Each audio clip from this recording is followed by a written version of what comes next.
Moi, je ne comprends pas pourquoi les colonels, généraux et capitaines burkinabés, maliens et nigériens, quand ils arrachent leur indépendance, ou veulent arracher leur indépendance, qu'il y ait des gens tapis quelque part, non, ça n'a pas été réfléchi, non, ils vont revenir où? Tu ne peux pas sortir d'une chaudière et y retourner volontairement. Maintenant, si quelqu'un veut les y forcer, mais qu'il aille se battre. Ils sont prêts maintenant à se battre, qu'il aille se battre. Donc, la question ne doit pas se poser. Aujourd'hui, la question, si les colons veulent sauver la mise, s'ils veulent encore sauver ce qui est sauvable, c'est de savoir comment traiter avec les autres pays maudits francophones. Peut-être la France peut sauver quelque chose, mais si on continue sur le même rythme, avec de soi-disant valets, choses, esclaves de maison qui sont là, qui se gonflent, non, Macron ne t'en fait pas, on va te les ramener, ils vont revenir, on va les appeler à la sagesse, mais c'est retourner dans la CEDEAO qui serait un manque total de sagesse et un suicide. Ils se font harakiri, tu connais l'expression, je crois. Ils se font harakiri. Donc, je connais cette expression. Voilà, donc, moi je crois que il y a des questions qu'on ne devait même plus poser parce que toute la semaine, c'était dimanche passé, toute la semaine on a eu le temps de lire les réactions des uns et des autres. C'est tellement infantile, illogique, que tu te demandes, mais donc c'est à ces gens-là que nous faisons confiance, que ce soit à la CEDEAO ou bien à l'Union africaine, tu te dis, mais c'est pas croyable. Mais justement, la réaction de la CEDEAO qui semble ne pas accepter ce retrait des trois pays. Qui a demandé son avis? C'est trois pays que la CEDEAO qualifie de membres très importants. Imagine, tu es à Paris, tu sors un billet de francs CFA et personne ne sait ce que c'est. Ce billet, pourtant, fait vivre ou mourir des économies entières. Aujourd'hui, on explore ce paradoxe entre ignorance et domination et ce que cela signifie pour les pays de l'Alliance des États du Sahel. Bulle, like et abonne-toi. On va droit au fond du sujet. De 20 ans avec toi va revenir et tous les jours tu vérifies dans la carte pour voir s'il va revenir. Je crois que c'est un peu la situation par rapport à ces États. Bon, maintenant par rapport à la question, tu peux me la répondre s'il te plaît. Oui, mais c'est par rapport à la réaction de la CEDEAO qui n'accepte pas. Oui, c'est tout à fait normal. La CEDEAO ne peut pas accepter parce qu'aujourd'hui elle trouve que ces États sont très importants. Mais quand elle prenait les décisions, quand elle se comportait d'une façon hyper arrogante vis-à-vis de ces États, elle avait oublié que c'est des États importants.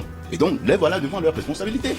Que la CEDEAO elle ne peut que s'agiter et faire quoi que ce soit, mais je ne vois pas ces trois pays en train de revenir de toutes les façons. Sur la base de quoi ces pays vont revenir? Vous avez eu des manifestations de joie. Je me pose la question même de savoir, est-ce que vous-même, Gilles, vous n'avez pas applaudi quelque part de cette décision prise par dans les trois États? Bon, sauf que mes pleurs, je ne peux pas les afficher. Gilles, la CEDEAO dit que les trois pays sont importants. C'est caractéristique de nous les Noirs. Quand quelqu'un est vivant, on passe son temps à le combattre, à l'insulter, mais le jour de sa mort, va au cimetière entendre les gens. Ah, ce type-là, il était humain, il était gentil, sans lui, on ne sait même pas comment on va faire, il va nous manquer. C'est la même oraison funèbre que la CEDEAO est en train de chanter sur les trois partants. Ils sont partis, ils ne reviendront jamais. Même dans une vie antérieure, après la mort, ils ne reviendront jamais. Comme, sauf s'ils sont prêts à faire la guerre et à tuer les plus de 110 millions d'habitants de l'AES, bon d'accord, l'espoir peut exister, mais le temps que 110 millions de l'AES meurent, ça veut dire qu'il n'y a plus de CEDEAO, il n'y a personne. Oui, mais voilà. Le jamais dont vous parlez, est-ce qu'on ne doit pas nuancer un peu? Parce que ce sont des régimes qui ont pris des décisions, des régimes de transition. On peut avoir des changements de régime, tout peut... Oui. Cette crainte existe d'autant plus que les pays là ont encore quelques virus de l'ancien système qui veulent capter le pouvoir. Moi, je dis ceci.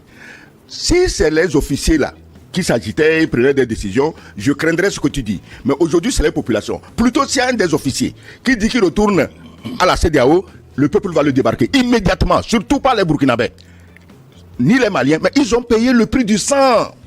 Ces pays ont payé le prix du sang à cause de la complicité de la CEDEAO avec les terroristes.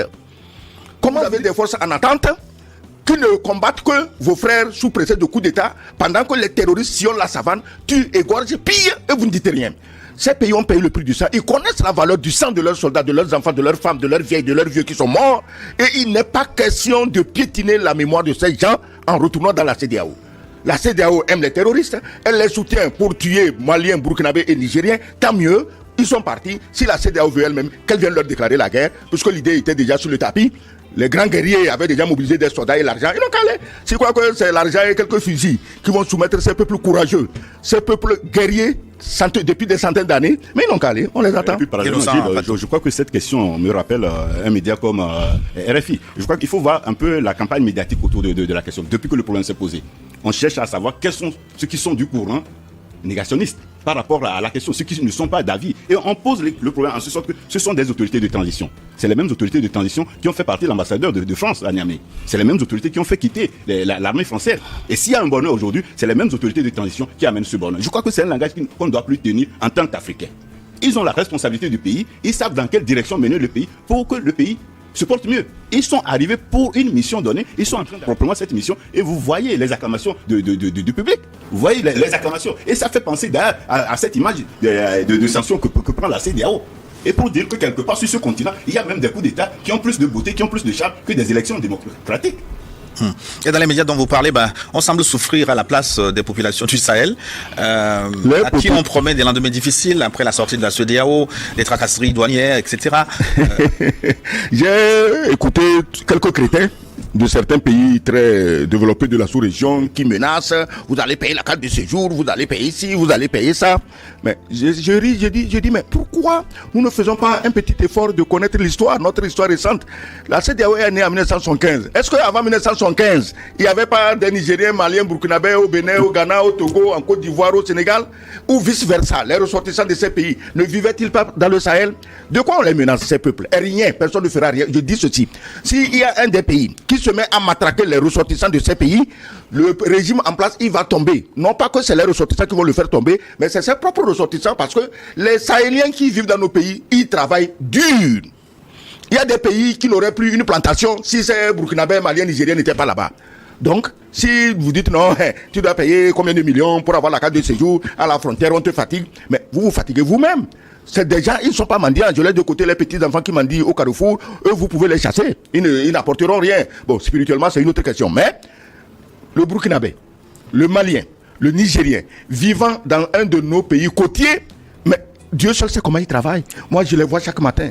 Les jeunes Nigériens poussant des pousse-pousse, ils vendent le café, le thé, le chose. Mais combien de jeunes Togolais peuvent faire ça? Ils sont utiles à notre société et l'exemple que je donne, c'est l'exemple terre à terre, ça. Mais il y a des pays où c'est eux qui tiennent les plantations. Vous allez laisser mourir vos plantations? Bon, allez-y. Et puis ce discours rappelle un peu l'histoire.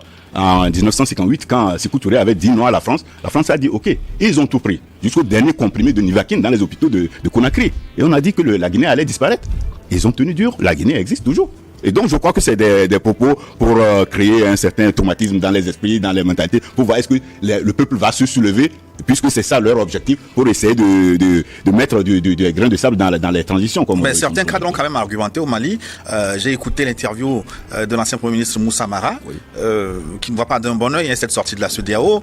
En Côte d'Ivoire, j'ai entendu l'argumentation de, comment il s'appelle, Le Bougnon, qui parle de chantage. Oui. Ça veut dire que dans les milieux intellectuels aussi, ils sortent leurs arguments. Oui, mais je reprends un peu. Intellectuel dans nos pays, veut dire quoi? Soumis à la France. Tu as une autre définition? Et c'est sur les réfugiés, probablement. Soumis à la France. Ils ne disent que ce que leur maître leur dit de dire. Moi, ils me font pitié. Ces gens, leurs parents n'auraient jamais dû les amener à l'école parce qu'ils nous posent des problèmes. Tu dis qui Moussa Mara, ancien Premier ministre, si tu as été Premier ministre d'un pays, ça veut dire que tu as porté tout le poids du pays sur ton dos. Ça veut dire que pendant ce temps, il n'a pas vu la souffrance des populations de son pays. Mais attendez, et vous appelez ça intellectuel? Ce qui se joue aujourd'hui au Sénégal, ce n'est pas juste une crise politique. C'est un test pour toute l'Afrique. Si nous restons silencieux, demain ce sera peut-être ton pays. Alors dis-moi en commentaire, penses-tu que la CEDEAO doit disparaître? Partage cette vidéo pour que la vérité circule plus vite que leurs mensonges. Et surtout, n'oublie pas de t'abonner parce que la conscience africaine, c'est ici qu'elle s'éveille. Pour lever peau foncée.